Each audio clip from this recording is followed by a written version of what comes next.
Late news out of Vancouver Thursday from the First Ministers meeting is that the Prime Minister and the Premiers were not able to come to a national agreement on a carbon tax or emissions limit. As you may have heard, there was significant speculation that the Trudeau government would force a deal upon the provinces, this despite the protests of provinces like Saskatchewan. But alas, it does appear Justin was unable to achieve his dream this week, but will instead force us to settle for an expanded bureaucracy on the climate carbon file. Let me explain. You see, this week what they did agree to was to have a working group look into which carbon pricing mechanism works best for each individual province. That's it. Working groups. And a symbolic agreement that says carbon pricing should be part of a national strategy, just no actual plan.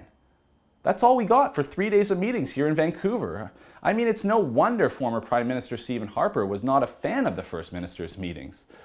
During his time as Prime Minister, he only ever held 2 such conferences. That's as many as Trudeau's already had in 6 months. And he did so only during some of the toughest economic conditions our country has seen, during the 2008-09 economic crisis. I think Stephen Harper knew what these conferences really served as nothing more as an extensive photo op and backpatting opportunity for all the elite politicians in our country. I mean, do you doubt for 1 minute that these people booked up all the high-end luxury hotel rooms in downtown Vancouver? I'm pretty sure they did.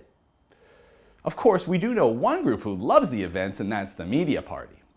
After all, it's a chance for all the fancy national media to get together and admire the new government's sunny ways. And probably hope they get a chance to land a selfie with Justin.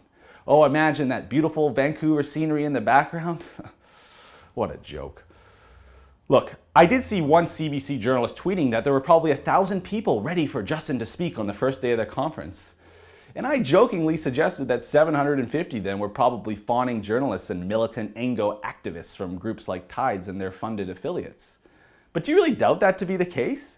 Do you really think that the average Canadian was sitting around this week waiting with bated breath to see what our new national carbon or climate strategy was to entail? Or do you suppose that infinitely more Canadian energy workers were waiting nervously to see if Trudeau was going to hammer a final nail in their coffin? Now, I'm not sure what the discussions were behind the scenes, but I'm pretty confident that we can thank Brad Wall for leading whatever opposition there was to Justin's attempts to force a strategy upon the unwilling provinces. For the Rebel.media, I'm Christopher Wilson.